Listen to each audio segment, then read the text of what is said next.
Hi, and welcome. You're listening to the X22 Report. My name is Dave, and this is episode 1889 Today's date is June 10th, 2019, and the title of the episode is Andrew Jackson Explains Why the Next Move Will Be to Take Down the Central Bank. Now, before I get started, I wanted to talk about Q and those people that have been following Q. Ever since Q first appeared, we've learned the truth behind the deep state and its attempt to undermine America and all that it stands for. I mean, look closely at the new coin. The coin comes with an envelope and a card, and it's packaged in an envelope of We the People. Go to greatawakeningcoin.com, and for this month, you can get $5 discount if you buy 2 coins. Just use X22 Report in the discount box, and you'll get these 2 coins delivered to your doorstep. And as Q always says, where we go one, we go all. Let's get into the economic collapse financial news. Now, if you notice, the central bank will never just come out and fight against Trump. This is not how the central bank system works. Remember, the central bank, they like to hide behind the curtain, and they like to use other mouthpieces to do their dirty work. And this is the mainstream media, certain politicians, and they use these people to push their agendas. They'll never come out from the shadows and start screaming and yelling at the president or anyone else. They like to stay hidden.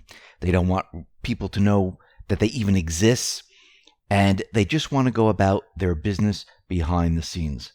Why? Because if people catch on and people understand what they really do, well, guess what? People are not going to like it. When the mainstream media comes out and they talk about the wealthiest people in America, they talk about movie stars or Buffett or Bill Gates from Microsoft. They're not the wealthiest in the world. It's the central bank establishment. Those people that are running the central banks, the Rothschilds, they have trillions. Why aren't they mentioned? When they say these are the wealthiest people around the world, they kind of leave those people out. Why? Because those people are behind the curtain. They want to stay there. They want to stay in the shadows, and they push everyone else into the front. The founding fathers, Andrew Jackson and many others, they all knew about this. They all knew that the central bank, that is not good for the people. They all knew that the central bank would damage America, would damage the world.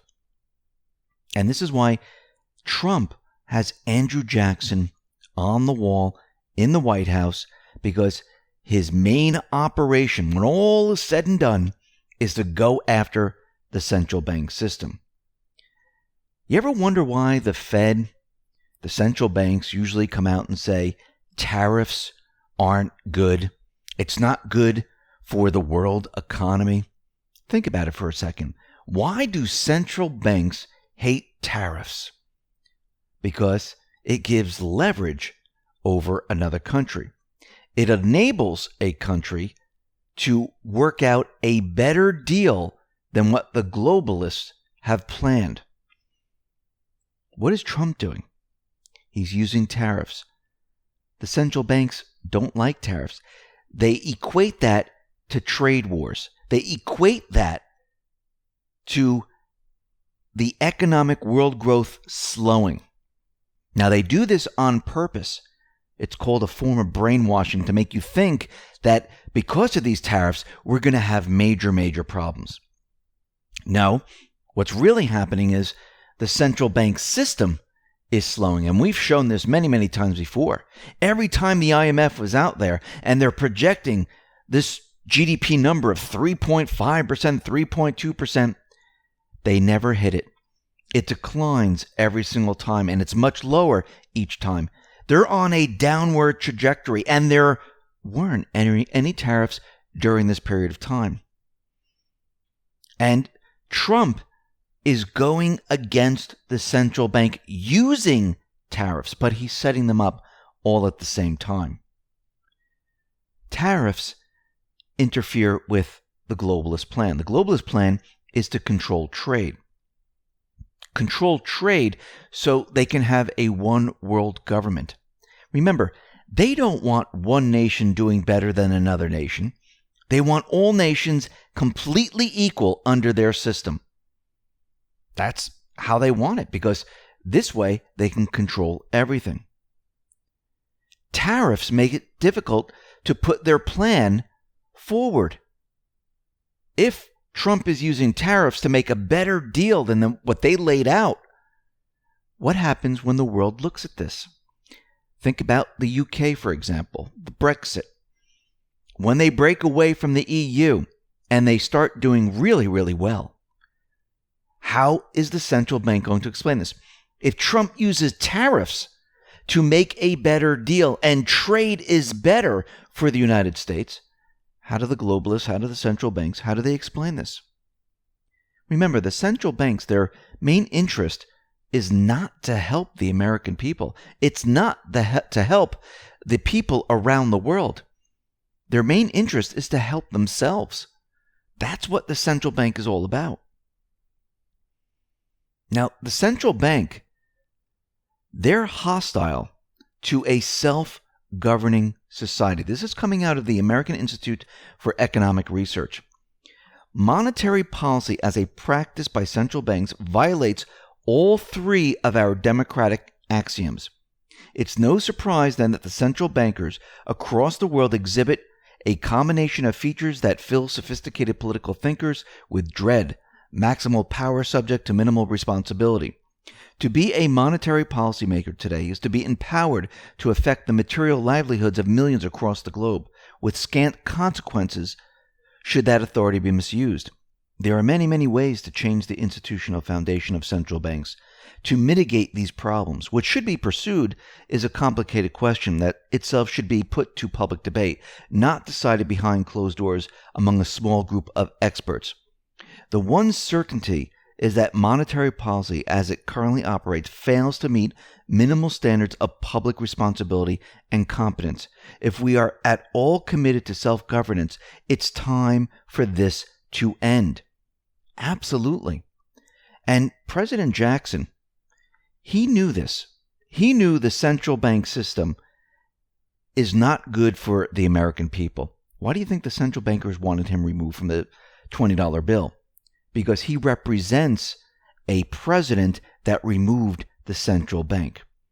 Now, back in July 10th, 1832, in his veto message regarding the Bank of the United States, there's a paragraph in there. I mean, it's long, but there's a paragraph in there that kind of sums up pretty much everything that has to do with the central bank and why he removed the central bank. He said, "It is maintained by some that the bank is a means of executing the constitutional power to coin money and regulate the value thereof. Congress have established a mint to coin money and pass laws to regulate the value thereof. The money so coined, with its value so regulated, and such foreign coins as Congress may adopt are the only currency known to the Constitution. But if they have other power to regulate the currency, it was conferred to be exercised by themselves and not to be transferred to a corporation. If the bank be established for that purpose, with a charter unalterable without its consent, Congress have parted their power for a term of years during which the Constitution is a dead letter. It is neither necessary nor proper to transfer its legislative power to such a bank, and therefore unconstitutional." Trump is going to be going after the central bank, just like Andrew Jackson. Because Trump and Andrew Jackson and the founding fathers, before all of these individuals, even Kennedy, they all knew the central bank is the source of the problem. Is the source of the problem, not just here in the United States, but around the world. And it is time that Congress take this power back. Now, can we do it with the members of Congress today? Absolutely not. The members of Congress today, with their very, very, very low rating, they are not working for the American people. They are not interested in helping the American people, looking out for the American people. They're interested in themselves. Now, do I mean the entire Congress? No. There are small pockets of individuals that really care about the American people, but the majority of Congress, they do not. And they will never go after the central bank. They won't even ask for an audit. How many audit bills have been brought up and how many have been shot down? How many audits have we had of the central bank since 1913? If Congress truly cared about the people's well-being, really cared about the financial well-being of the United States of America, Congress would have audited the Fed, not once, but multiple times. This is a clear indicator that Congress is being pushed in a certain direction, away from the central bank.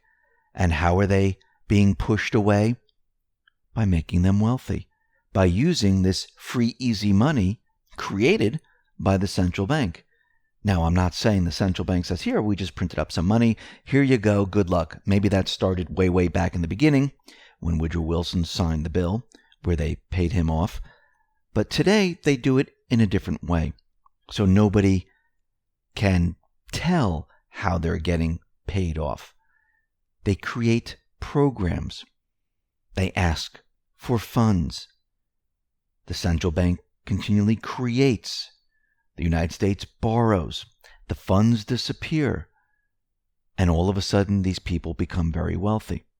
And remember, it has to be laundered in a specific way to make these individuals wealthy. So you can't trace it directly back. You have to really deep into the finances of these individuals. And this is how Congress has become corrupt today. And this is why every time it's brought up, they don't want to know anything about it. They don't care about it. And they don't mention the central bank, and they don't want the American people to understand what the central bank is. But times are changing. It is time for every American person to understand what the central bank is, to understand that we don't need a central bank to create currency. There's no reason for it. Yes, they tell us they have to manage the economy. Yes, we need them to manage everything and to keep everything stable. Really? Since 1971, when we came off the gold standard, we'll just use this for an example. Have they kept everything fantastic? Has the dollar kept its value? Have we seen no inflation? Have we seen no recessions, depressions? Is there inequality? This tells you the central bank does not work for the American people. The central bank works against the American people. And this is why Congress, at this point, will never audit the Fed. They will never audit the Fed because it benefits them. And they don't want anyone to know about the central bank. Why do you think the mainstream media defends the central bank? Because it's part of the entire apparatus. You remove the central bank, you remove the funds, you remove the borrowing of the government. If you remove the borrowing of the government and you only have a finite amount, people can't become wealthy. If you have a finite amount, corruption goes way down because you can't get corrupted by all these borrowed funds, taxpayer funds. If you remove this, you don't really need taxes because there's no interest on the money. We collect taxes today to pay for that interest, which the taxes aren't even covering today because the tax receipts are declining. Yes, we might see more jobs, but they're low-paying jobs. Remember, we're in a central bank economy. The central bank economy is not designed to flourish, to make everyone have a great job and receive incredible income. The central bank system disintegrates as time goes on. It implodes on itself. If you just let it go, it can't even be operational. That's what we're seeing today. Why do you think Trump wants lower rates? Why do you think Trump wants stimulus? He knows if the market was just able to do what it normally does, the whole system would just fall apart. But he can't let that happen right now, because if the system just falls apart, where do we go? We need a new system. We need to transition into something outside of the central bank. This is what Trump is working on. This is why he's using tariffs. This is why he's making new trade deals. This is why he's deregulating. He's trying to undo everything that these politicians, the central bank, has done over the many, many years, where they've stripped America. And he's trying to bring this all back very, very quickly. And still, the central bank and certain politicians, the deep state, they don't want this to happen. They're fighting at every turn to stop this. What do you think is going to happen when he goes after the central bank? You think they're just going to lay down and say, hey, all right, you got us? No, they're going to fight back. The central bank fights dirty. Behind the scenes, behind the curtain, Trump is going to draw them out into the light. Out from the darkness into the light. He's going to expose them for what they really are. This is why he has Andrew Jackson hanging in his office. He's going to do the same exact thing. Expose and remove the central bank. Listen, everyone, thanks a lot for listening. Be well, be safe, and especially be prepared. Thanks a lot.